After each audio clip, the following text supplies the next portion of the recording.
All right, as promised, here we go. We're going to learn 240 different chords in just a few minutes here. Okay, there will be five videos in this series because I'm basically going to show you the framework, and it's a framework, and there's a math to it. And once you understand this math, dude, it's going to unlock everything when it comes to choosing your four note chord variations. Okay, just so many options.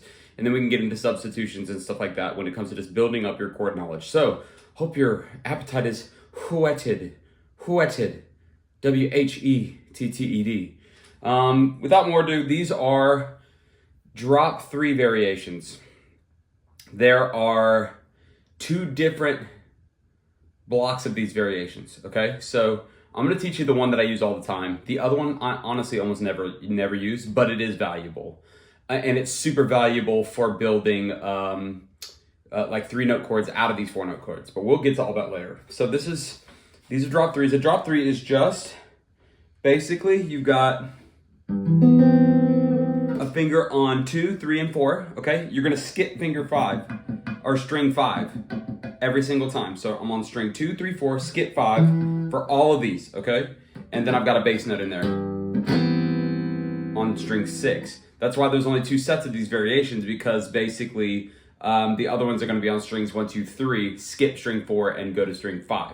Does that make sense? I hope so. So I'm always muting this 5th string with my finger. So let's get into it. I'm going to start with a C major 7 and just walk you straight through it. This actually probably won't take super long.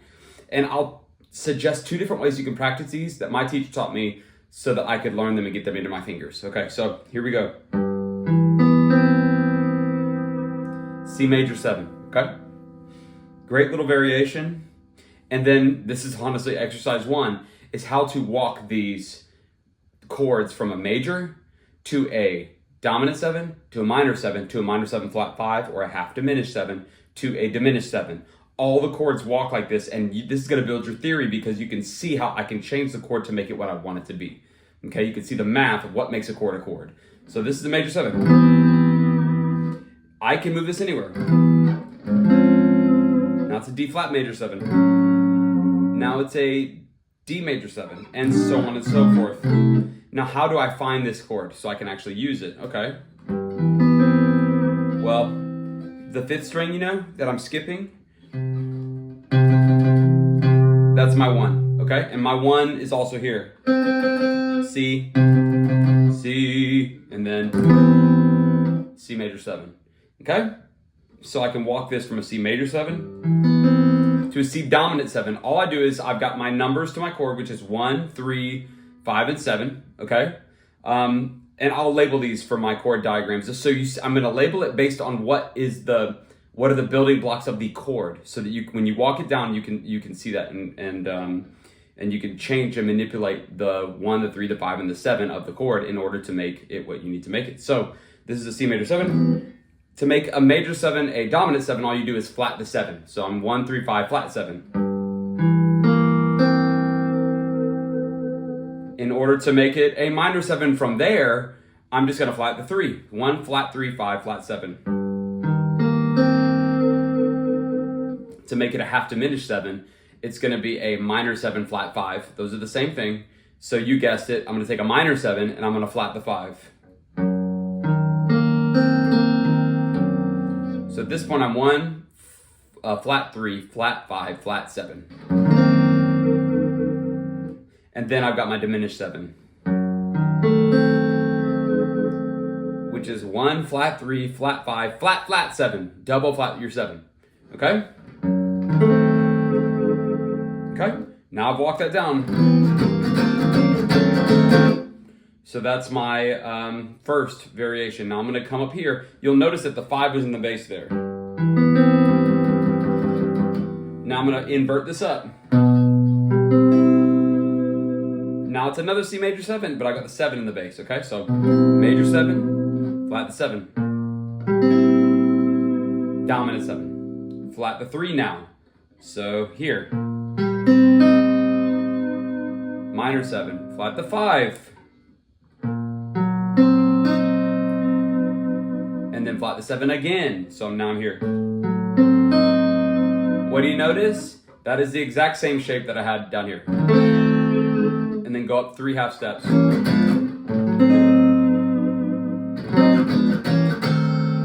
Okay, so those are the same chord. It's just the order of the notes is flipped, but the math of the guitar makes this the shape the exact same, which is freaking amazing. So literally these are my diminished sevens. Really cool, and you can do a little diminished walk up like over that. And it sounds cool whenever someone's like pedaling on a diminished chord and you're just inverting them up and down. Okay, awesome. Let's go to this one. Here's a quick note. Not every chord do you have to use. You don't have to use every one. Some of them are ugly and they're hard to grab. Fine. Learn them, know how to get to them, and just don't use them in your everyday play. That's fine. Okay. That's probably one of my best major sevens. It's the one with the 1 in the bass, easy to find. C major 7, dominant 7, minor 7, minor 7, flat 5. These are all great. Diminished 7. Awesome. Okay, now I'm going to go up here. This is my last one. You ready? It's a really cool major 7 with a 3 in the bass. So now I'm going to go dominant 7. This one is nasty, and you're almost never going to grab it unless the chord tells you have to have the 3 in the bass. Dominant 7, minor 7, minor 7, flat 5. That's a great variation of it. Diminished 7. Boom. Okay. That's it. Now you can move these anywhere, up and down the neck, every single one of them. The key is to know where the 1 of the chord is so that you can find it, or just recognize how you can find it on the guitar neck, or just as you're practicing, try stuff and then just know figure out how to grab it, you know? This is the first thing my jazz teacher taught me way back in the day, and it blew my mind as far as just opening up the possibilities. I was playing gospel for the first time. I was like, dude, I don't know what to do with these chords. I'm so lost. And he's like, all right, here you go. And he taught me the math of it. And here's the math, very briefly, of building a chord. You've got your major scale, right? Do, re, mi, fa, sol, la, ti, do. That's your major scale. Your major 7 chord is just built off of that scale. Do, re, mi, fa, sol, la, ti. Those are your notes in a major 7 chord. That's it. And guess what? They correspond to the numbers. 1, 2, 3, 4, 5, 6, 7, 8. And 8 is 1. 1, 1, 1. So that's it. He blew my mind when he told me that. So that's how you build chords. That's the math. That's theory. Like, now you know a lot of theory. And you follow the numbers for how I built these so you understand why you're doing it. You can move them anywhere. So you literally just learned 240 chords. More if you can reach higher, right? Because this doesn't sound the same. Those sound very different, even though they're the exact same chord. They're just placed different. And so yeah, you just learned more than 240 chords. Here's the thing. I'm going to show you the other drop 3s, which I'm going to have to take some time to work on it because I don't play them ever. And then there's also your drop 2s, and there's 3 different variations of drop 2. So that's 240 times 5. So that's over 1,000, okay? Different chords that I'm gonna throw your way little by little here. One practice routine, let me show it to you real quick. And this is my challenge for you. Learn your major 7s and learn to go right to them.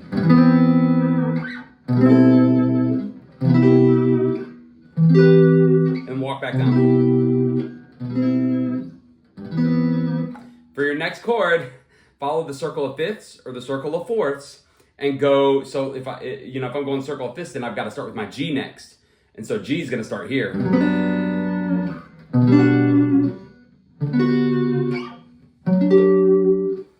Okay, they're all the same chords, but I'm placing G. And why not just place D flat? Well, because in your brain it's the same. It's just moved up a tiny bit. So you can do that, but follow the circle of 5ths or the circle of 4ths and just play major 7s up and down. That's it. Up and down. That's it. Keep going, go through that, and make that 5 minutes of your preparation, of your practice. Just build that in to build your chord work in. Here's the next thing you're going to do. you're gonna do it with dominant sevenths and so on and so forth, to where you can find them all.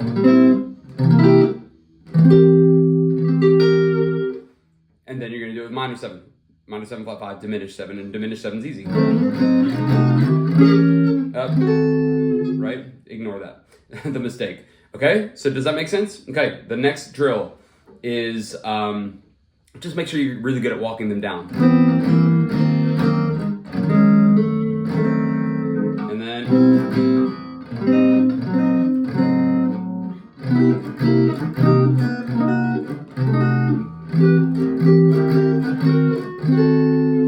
that's an easier drill. You should probably master that one first.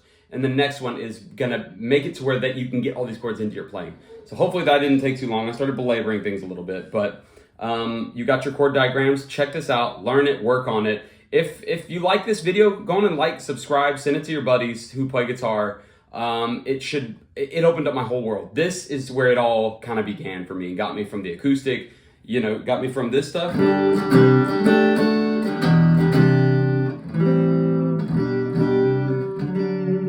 Got me from, which is great, but it got me from my open chord stuff into just playing anything. I don't care what key it's in, I'm ready, right? And I want to get you there too. And then, yeah, if this does well, you know, I'll go on and show you the other ones that I use the most probably next. And then eventually I'll get through and do all 5 so that you have 1,000 different ways to play all of your chords. So have an amazing day. God bless you. Keep serving them, keep getting better. And I'll see you next time. Bye.